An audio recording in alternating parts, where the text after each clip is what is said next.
Olá pessoal, sejam bem-vindos ao Manual da Programação. Eu sou Paulo Balmer e hoje nós vamos falar sobre um tópico que é essencial para quem está desenvolvendo aplicações Java: a diferença entre DTO, Domain Model e Entity.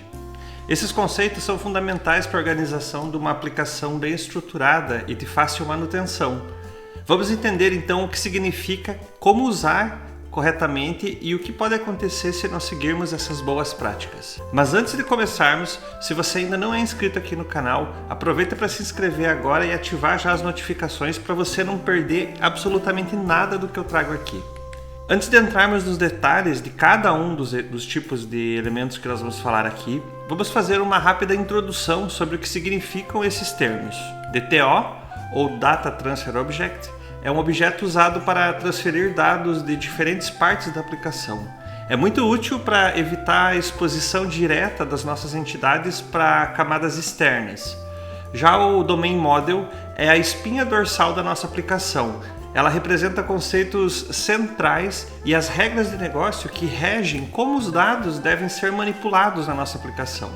E por fim, temos as entities, e elas são as classes que representam tabelas no banco de dados relacional e são fundamentais para a persistência dos dados na nossa aplicação. Data Transfer Object, ou simplesmente DTO. Vamos começar explorando o que é um DTO. Um DTO é utilizado para transportar, para levar dados entre as camadas da aplicação. Por exemplo, quando nós precisamos enviar dados da camada de serviço para a camada de apresentação, a gente utiliza um DTO para encapsular esses dados, para proteger, para colocar os dados dentro do DTO e enviar então para essa camada da aplicação, como por exemplo o front-end. Os DTOs, eles não devem conter lógica de negócios, eles são principalmente containers de dados. Isso significa que eles, na verdade, são ideais para otimizar a comunicação entre diversas partes do sistema. Um dos padrões de aplicações em Java é o uso de DTOs para retornar apenas informações necessárias para a resposta de uma API, por exemplo. Isso reduz o tráfego de dados e protege a integridade das nossas entidades. Se nós não usarmos DTOs e, em vez disso, expusermos diretamente as nossas entidades, corremos o risco de comprometer a segurança e a manutenção do sistema.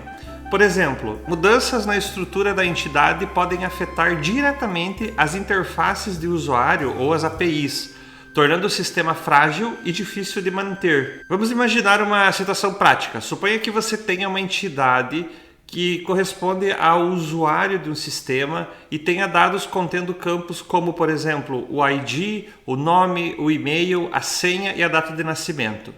Quando você deseja enviar os dados desse usuário para uma interface de usuário, não faz sentido expor todos esses campos, especialmente a senha. Nesse caso, criamos um DTO, por exemplo, UserDTO, que contém apenas os campos que queremos expor, como ID, nome e e-mail, por exemplo. Dessa forma, protegemos a integridade dos dados sensíveis e evitamos o vazamento de informações confidenciais. Agora vamos falar sobre a Domain Model, que é o coração da nossa aplicação. O Domain Model representa os conceitos de negócio e as regras que a aplicação precisa seguir. Um bom exemplo de Domain Model pode ser encontrado em uma aplicação de e-commerce. Imagina que você tenha objetos como pedido, cliente e produto. Esses objetos eles não são apenas containers de dados, mas também contêm a lógica que define como um pedido é feito, como os descontos são aplicados e como o estoque é gerenciado. Usar o padrão de Domain Driven Design, DDD, nos ajuda a criar um modelo de domínio que reflete diretamente os processos de negócio. Isso significa que as nossas classes de domínio são ricas em comportamentos, encapsulando tanto dados de negócio quanto a lógica em si do próprio negócio. Um dos principais benefícios de ter o Domain Model bem definido é que ele facilita a manutenção e a evolução da aplicação. Quando a lógica de negócio está bem encapsulada, as mudanças podem ser feitas de maneira isolada, sem afetar outras partes do sistema. Vamos então agora explorar um exemplo de Domain Driven Design aplicando a camada de domínio. Vamos pensar numa aplicação de gestão de projetos. Você pode ter um domain model que inclui um objeto projeto, por exemplo. Esse objeto teria métodos como iniciar, finalizar e adicionar membro. Esses métodos encapsulam a lógica de negócio necessária para gerenciar o ciclo de vida de um projeto, como verificar se todos os pré-requisitos foram atendidos antes de iniciar ou se todos os membros foram removidos antes de finalizar. Com isso, você mantém a lógica de negócios centralizada e fácil de gerenciar, ao invés de espalhá-la por toda a aplicação. E por fim, nós temos a entidade. Finalmente, vamos falar sobre as entities.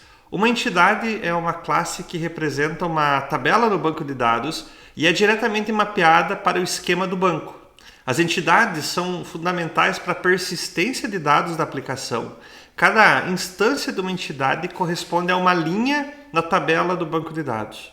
Em Java, usamos frequentemente o JPA ou Java Persistence API para definir e gerenciar entidades.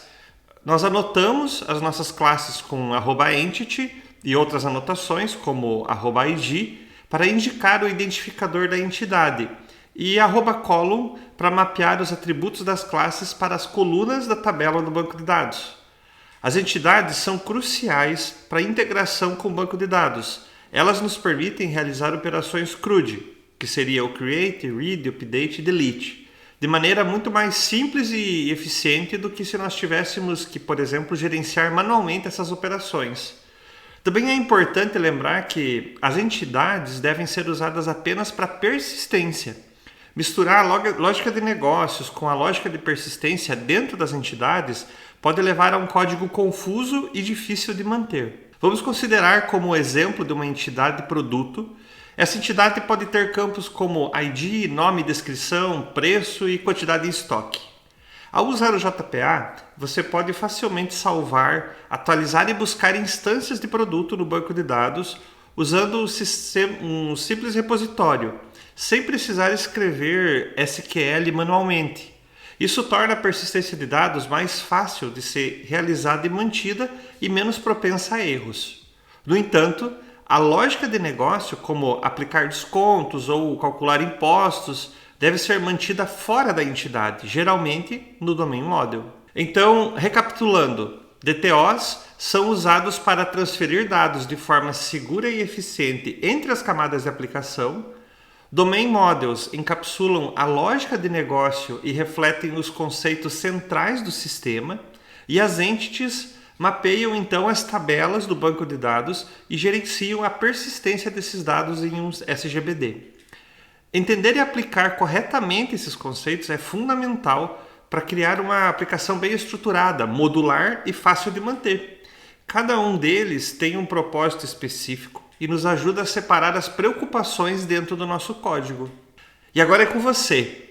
Como que você tem utilizado esses conceitos nos seus projetos? Comenta aqui embaixo como que você estrutura o DTO, o Domain Model e as entities nas suas aplicações. Vamos trocar experiências e aprender juntos. Você gostou desse vídeo? Deixa então o seu like, se inscreva aqui no canal e ative as notificações para você não perder nenhum conteúdo que eu posto aqui semanalmente. E compartilhe esse vídeo também com seus amigos e colegas que também estão aprendendo ou trabalhando com Java. Vamos ajudar mais pessoas a entenderem esses conceitos importantes. Obrigado por assistir até aqui. Eu sou Paulo Balmer e esse foi mais um conteúdo aqui do Manual da Programação. Nos vemos no nosso próximo vídeo. Até mais!